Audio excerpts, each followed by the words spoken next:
Congress party ने अपने manifesto में जिन बातों का उल्लेख किया है वह भारत जैसे दुनिया के सबसे बड़े लोकतंत्र के लिए एक बहुत खतरनाक संकेत करता है। चूंकि कांग्रेस का इतिहास इस पूरे मामले में हमेशा संदिग्ध रहा है, तो स्वाभाविक रूप से ये मुद्दे प्रासंगिक हो जाते हैं। कांग्रेस के एक सलाहकार के रूप में सैम पित्रोदा, उनका वक्तव्य सबने पढ़ा। जो विरासत टैक्स की बात कांग्रेस कर रही है, यह भी एक खतरनाक इशारा है। विरासत जो बाप दादों की कमाई है, उसका आधा ये लोग हड़प लेंगे। 3 तलाक की कुप्रथा को मोदी जी ने समाप्त किया, ये कहते हैं हम फिर से लागू करेंगे। कांग्रेस और इंडी गठबंधन का जो सबसे बड़ा जो सहयोगी है वह कांग्रेस पार्टी का घोषणा पत्र सामने आ गया। कांग्रेस पार्टी ने अपने मैनिफेस्टो में जिन बातों का उल्लेख किया है वह भारत जैसे दुनिया के सबसे बड़े लोकतंत्र के लिए एक बहुत खतरनाक संकेत करता है। और चूंकि कांग्रेस का इतिहास इस पूरे मामले में हमेशा संदिग्ध रहा है, तो स्वाभाविक रूप से ये मुद्दे प्रासंगिक हो जाते हैं।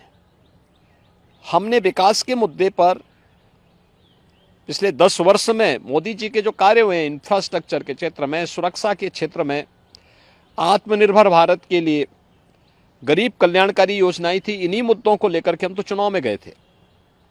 लेकिन उनके मैनिफेस्टो ने हमारा ध्यान आकर्षित किया इस ओर। और आपने देखा होगा कांग्रेस के एक सलाहकार के रूप में सैम पित्रोदा, उनका वक्तव्य सबने पढ़ा। कांग्रेस ने इससे पहले यूपीए गवर्नमेंट के दौरान रंगनाथ मिश्रा कमेटी और सच्चर कमेटी की रिपोर्ट कांग्रेस ने की थी। कर्नाटक में कांग्रेस नेतृत्व की सरकार है और कर्नाटक की कांग्रेस नेतृत्व की सरकार ने जिस तरीके से पिछड़े वर्ग के आरक्षण के लाभ में जबरदस्ती मुस्लिमों को घुसेड़ करके और उनके अधिकार में बंदरबांट करने और उसमें लूट करने की शुरुआत प्रारंभ की है, ये सभी संदेह पैदा करता है। एक दूसरा, जो विरासत टैक्स की बात कांग्रेस कर रही है, यह भी एक खतरनाक इशारा है। गरीबी, एक झटके में गरीबी हटाएंगे, इसके लिए वे हर संपत्ति का सर्वे करवाएंगे, एक्सरे कराएंगे, इस प्रकार का वक्तव्य कांग्रेस दे रही है।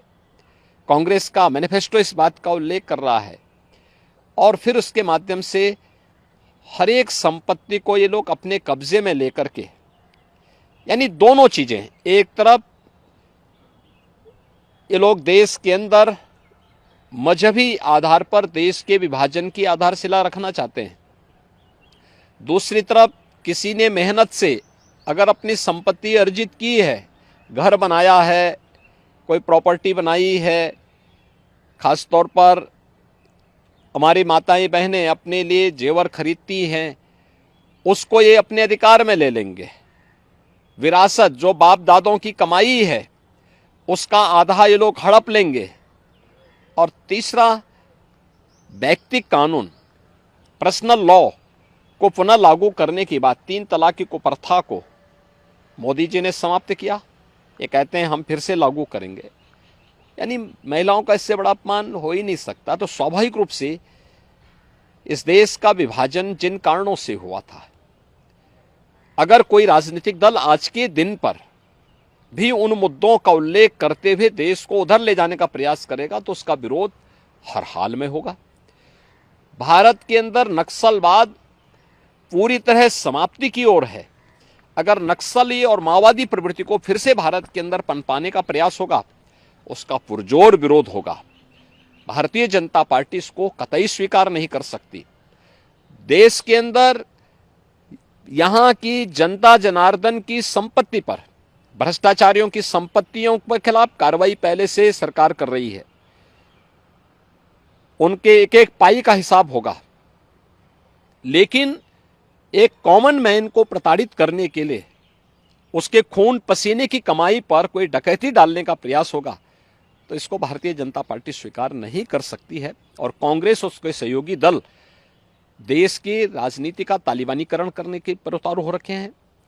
देश के अंदर माओवादी दुष्प्रवृत्ति को जबरन थोपने का प्रयास कर रहे हैं और पर्सनल कानून के नाम पर देश की महिलाओं का अपमान करने का प्रयास कर रहे हैं और लोगों की संपत्ति पर जो इनकी कुदृष्टि लगी हुई है, इसलिए ये मुद्दे आए हैं जो आज के परिप्रेक्ष्य में रिलेवेंट हैं।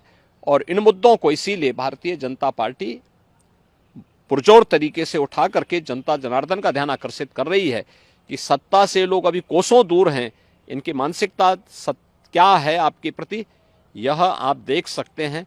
और इसीलिए उस पर लगातार सरकार जो है, इस पर जो है लगातार भारतीय जनता पार्टी ध्यान आकर्षित कर रही है जनता जनार्दन का कि जागरूक हो जाओ।